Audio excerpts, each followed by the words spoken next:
Hello friends, আজকে আমি আবার আমের আচারের একটা রেসিপি নিয়ে এসেছি। আমি এই আমটা দিয়ে তেল আম বানাবো। তেল আম বানানোর জন্য আমগুলো আমি বাজার থেকে এইভাবে কেটে এনেছি।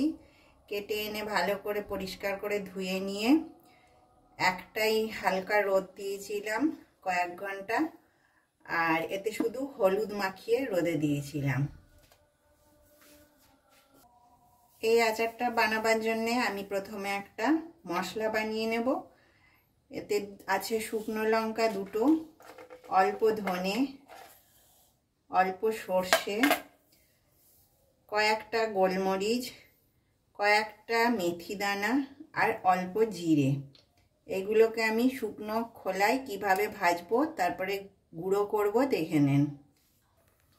প্রথমে আমি শুকনো লঙ্কা দুটো দেব। শুকনো লঙ্কা দুটো একটু হয়ে যাক।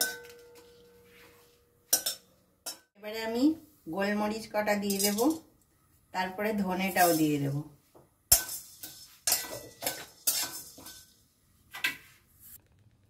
একটুখানি নাড়া হয়ে গেলে অল্প জিরে আর দেখুন কয়েকটা মাত্র মেথি আছে। মেথিটা দিলে একটা খুব সুন্দর সেন্ট হয়।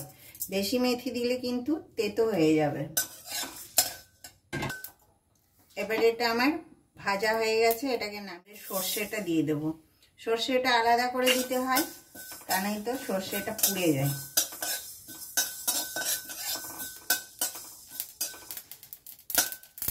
এবারে সর্ষেটা একটু ফুটফুট করতে লেগেছে, মানে হয়ে গেছে। এখন আমি নামিয়ে দেবো। তেল আচার বানাবার জন্য একটা বোতল নিয়ে নিয়েছি, পরিষ্কার করে ধুয়ে মেজে। বোতলটাকে আমি একটুখানি গ্যাসে হিট দিয়ে নেব। গ্যাসে হিটটা দিয়ে নিলে এর ভেতর পরিশুদ্ধ হয়ে যায়। তাই বলে আবার বোতলটা বেশিক্ষণ সিম আঁচেই করবেন, বেশিক্ষণ দেবেন না আগুনে, তা নয় তো ফেটে যেতে পারে।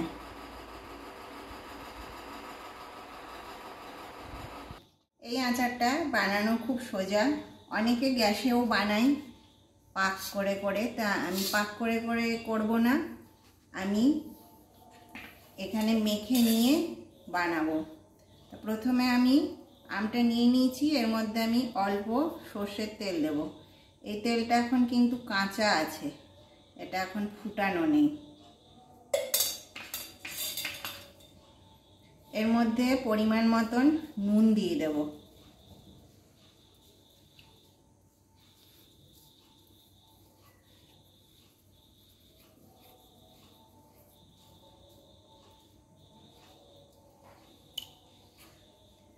এবারে যে আমি মশলাটা বানিয়েছিলাম তেল আচারের, এই মশলাটা দিয়ে দেব।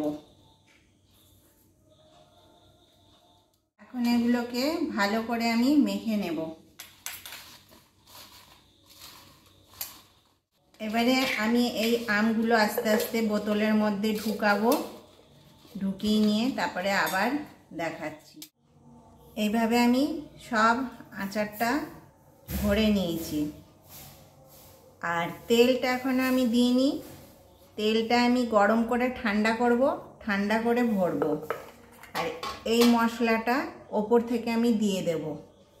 তাহলে আপনারাও একবার এইভাবে আচার বানিয়ে দেখবেন, খেতে কত টেস্টি হয় আর ভালো হয়। আপনারা কমেন্টে অবশ্যই জানাবেন যে কেমন লাগলো এইভাবে আচার। এর সুগন্ধি এত সুন্দর হয় যে বলার না, মানে গন্ধ শুকেই ভাত খেয়ে নিতে পারবে সবাই। এই তেলটা আমি গরম করে রেখেছিলাম, তেলটা ঠান্ডা হয়ে গেছে। তেলটা এখন আমি এই আচারের মধ্যে দিয়ে দেব।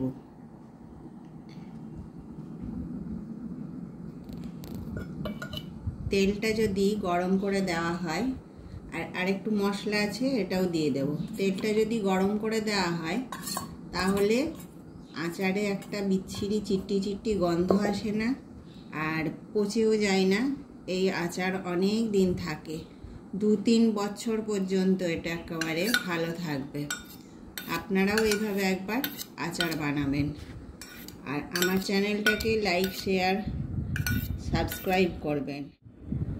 তাহলে আমি কিভাবে আচার বানালাম দেখলেন।